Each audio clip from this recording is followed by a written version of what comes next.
Physics of sound. This is a second video covering free-running oscillations. Everything with an equilibrium position, when lightly disturbed, returns to it after some free-running motion, which satisfies this equation. There's a name in math for it. It is a second-order, homogeneous, linear differential equation. The behavior of many things in life go by this equation. That's why it shows up in so many forms. First, we need to derive the said equation. And for that, we're going to use the ideal spring mass system.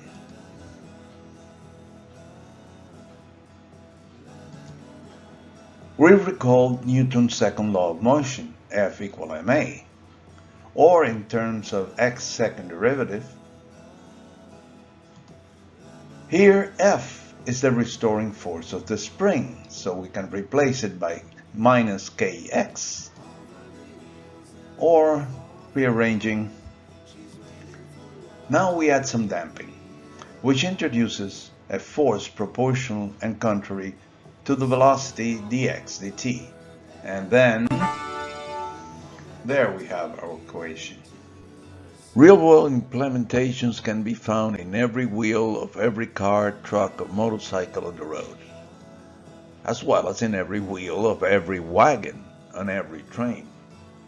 Also in the landing gear of any airplane.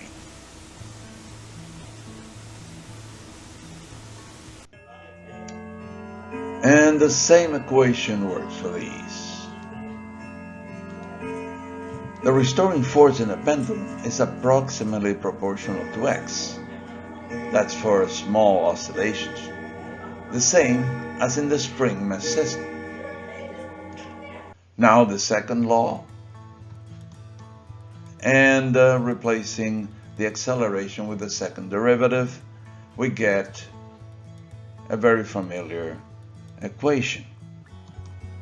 Let's add some friction, and now we get the same equation. The period of oscillation will depend on gravity.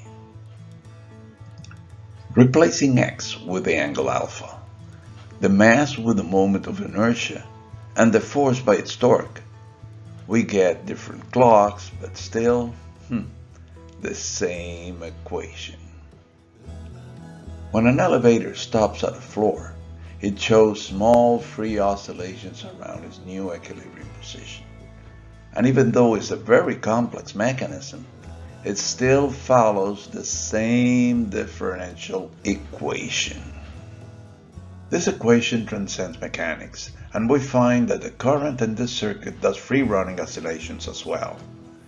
Applying Kirchhoff's voltage law, the voltage across the inductance plus the voltage across the resistor plus the voltage across the capacitance must add up to 0. Taking the derivative respect to t, we have again the same equation for free-running oscillations. Voltage had the same behavior in this circuit. Applying Kirchhoff's current's law to the bottom node, the current through the capacitor plus the current through the resistor plus the current through the inductor equals 0. Taking a derivative with respect to t renders the same equation. When an airplane goes on autopilot, same equation takes over.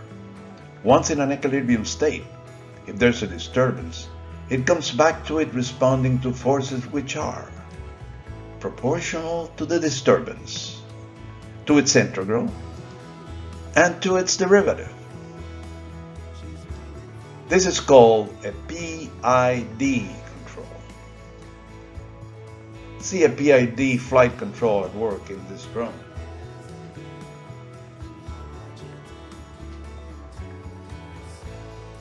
Most industrial process controls are implemented through PIDs. These devices control temperature, fogs, and even tool positions in latest milling machines and robots. When a robot locks into a position, At first glance, it does not resemble free-running oscillation at all. However, if you look through the right lens,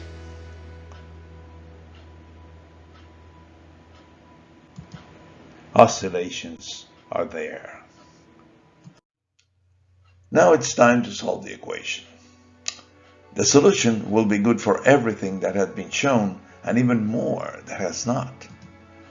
Let's go back to the one of the spring mesh system, that one over there. Remember that function, the derivative of which was the same function?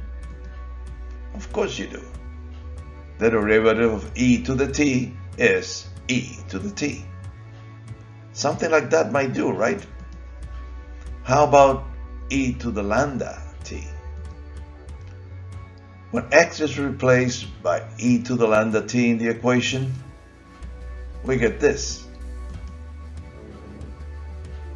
We can pull the e to the lambda t as a common factor, and then we realize that for that to be true for every value of t, the expression in parentheses must be 0.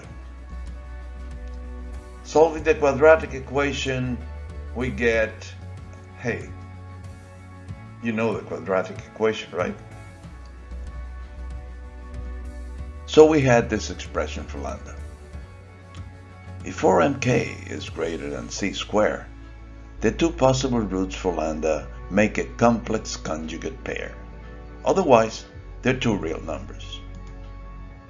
Of course, you remember what a complex conjugate pair was, right? There you have. Let's look into this last case, which is the overdamped. There are two real values for lambda that satisfy the equation. Lambda 1 with the plus and lambda 2 with the minus. Both are negative numbers. The general solution for the overdamped oscillator is a to the lambda 1t and b to the lambda 2t. Both terms go to 0 as t goes to infinite.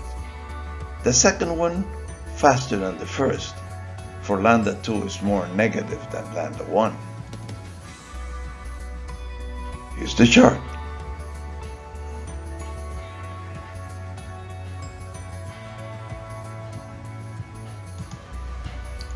The actual values for A and B will depend on the initial conditions for A and its velocity.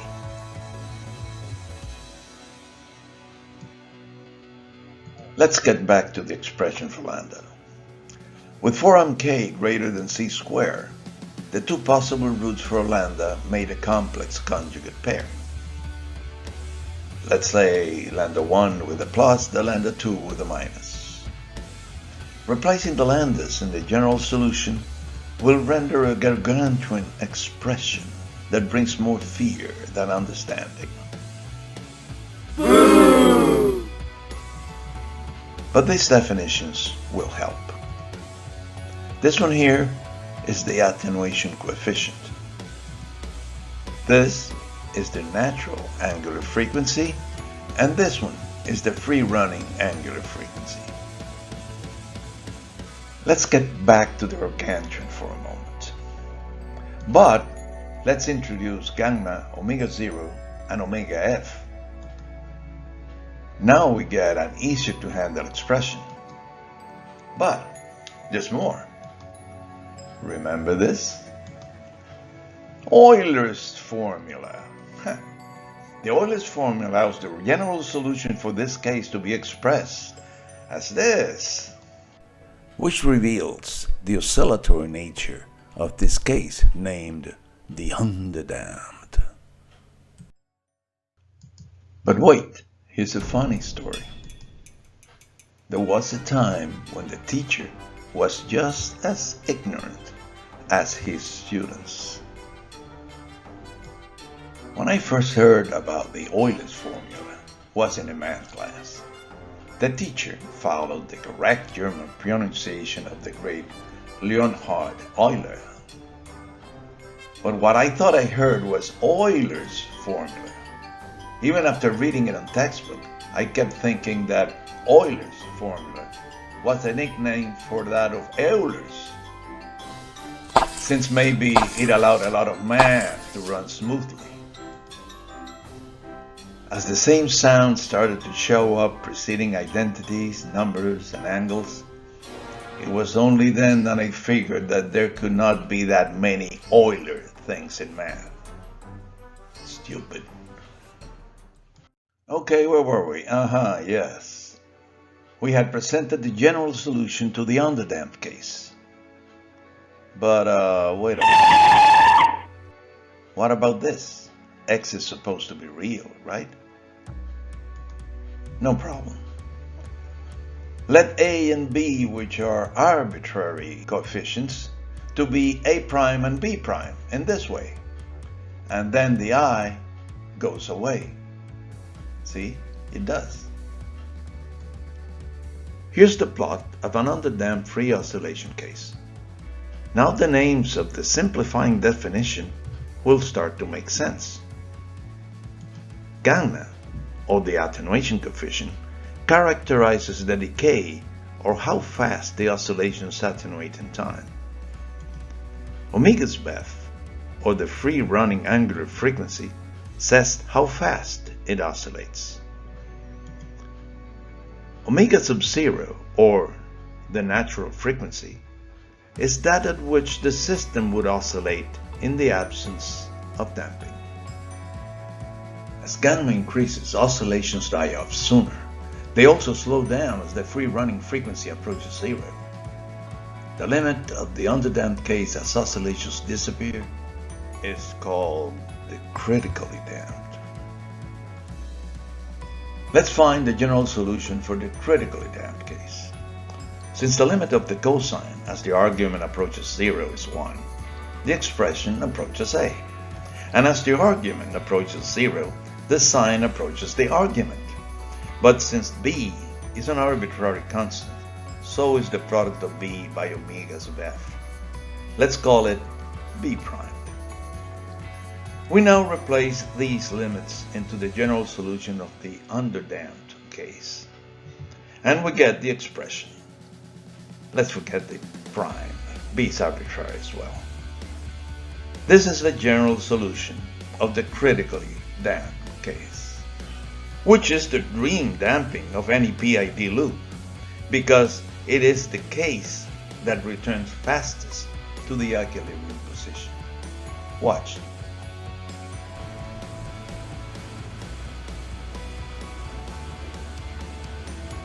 But most important, it does not go beyond.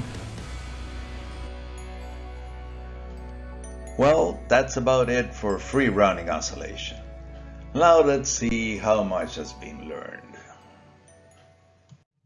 Here's the quiz.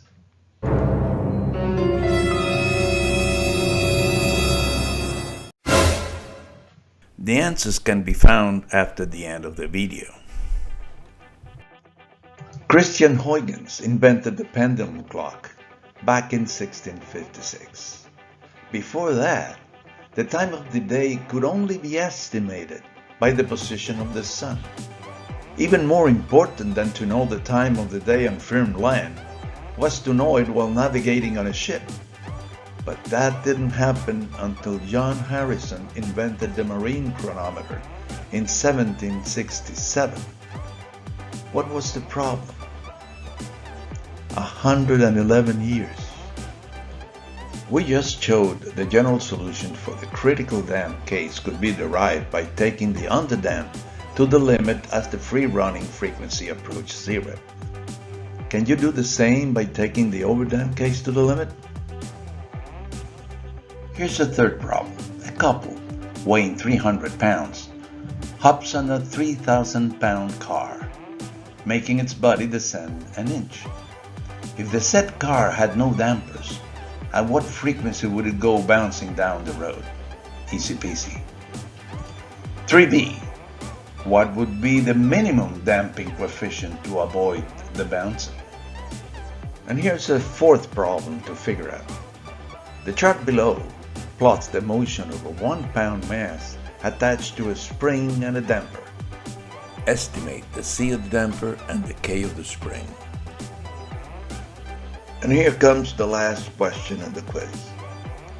Once upon a time, back in the 1960s, there were these things called analog computers, the building blocks of which were circuits that could add, integrate, and do derivatives of voltages. These voltages were analog to variables in the real world. The circuit below is analog to a mass spring system. The question is it over, under, or critically damped?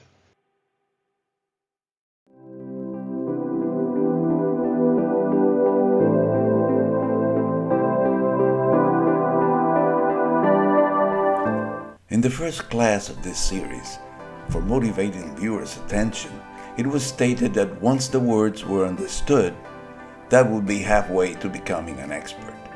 Yet, after this second class, especially after facing the quiz, you probably figured that the statement was inaccurate, to say the least. Let's rephrase it. Knowing the words takes you halfway to sounding like an expert. Being one may take a few more videos, so subscribe to the channel.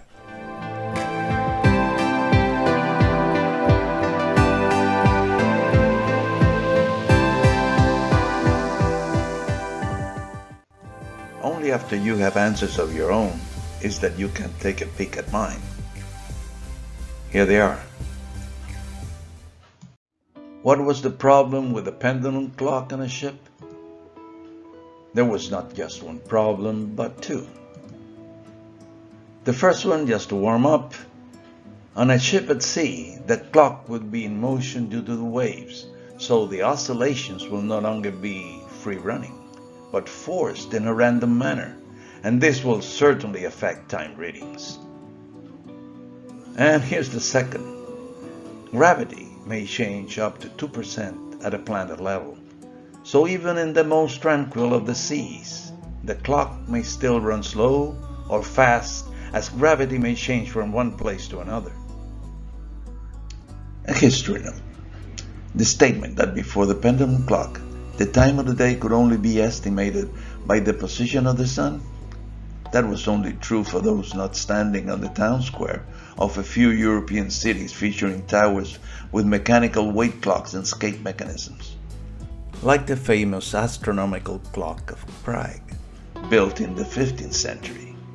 Even millenniums before that, Egyptians and Greeks used water clocks, the clepsydras, to measure time. It was the pendulum clock that became a household piece, and it was only then that the minute became measurable. Let's take the overdamped case to the limit. Here's the gargantuan general solution to the overdamped oscillation case. Now we introduce the simplifying definitions to ease the algebra. Allow gamma to replace C over 2m,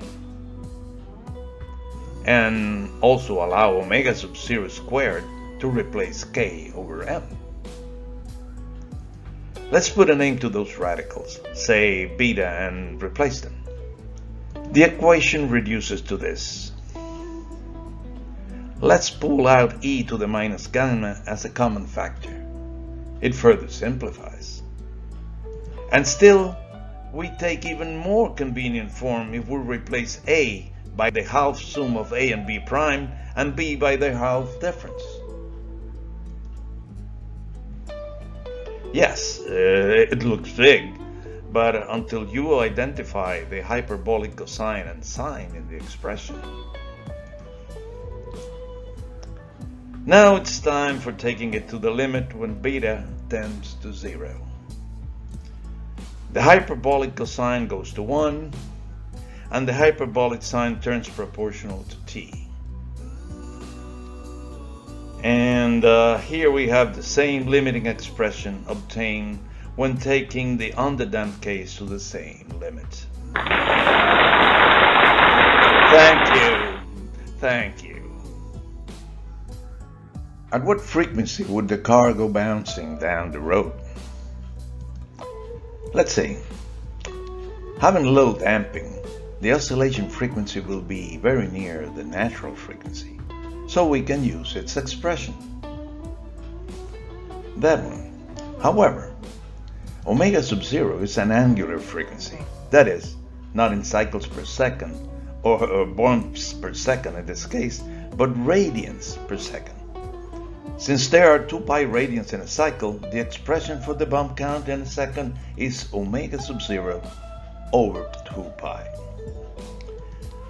When the 300-pound couple sat in the car, it descended 1 inch. So there's K right there. Only that in pounds per inch, 300 pounds per inch. But pounds and inches won't cut it. When K is expressed in newtons per meter and M in kilograms, it is then that F sub 0 results in cycles per second. So let's convert the pounds of mass to kilograms of mass. That then, multiplied by the acceleration of gravity in meters per second squared, will render newtons of force. And also that inch down there must be converted to 0.0254 meters. The total mass in pounds would be 3,000 for the car plus 300 for the passengers. That converts to 1,497 kilograms. So now we're ready. F sub 0 is 0.3 hertz. That is 1 bounce in 3.3 seconds. And here it goes.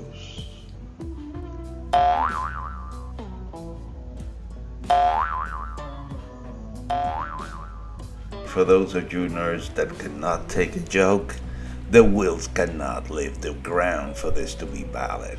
Okay? Let's go back for a minute to this final result. Why 030 and not say 0.300987 or 0.301? Why not just 0.3? That's because you don't show figures you're uncertain of. Since we were concentrating on the physics of the problem, we omitted mentioning the uncertainty in the numbers we were using.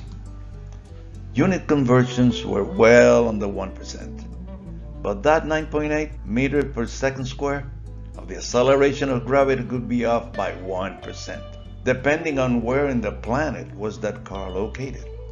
Since the square root halves the uncertainty, our result is plus minus 0.5% or plus minus 0.0015 hertz.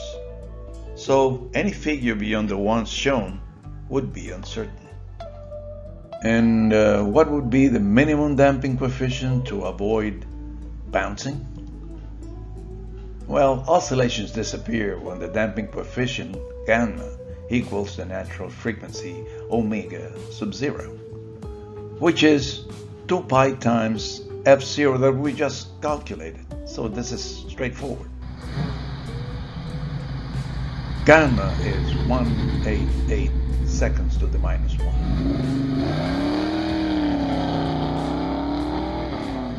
One more thing. Both gamma and omega sub 0 are in radians per second. But since radians have no units, that's why it is just seconds to the minus 1. If m equals 1 kilogram, estimate the c of the damper and the k of the spring.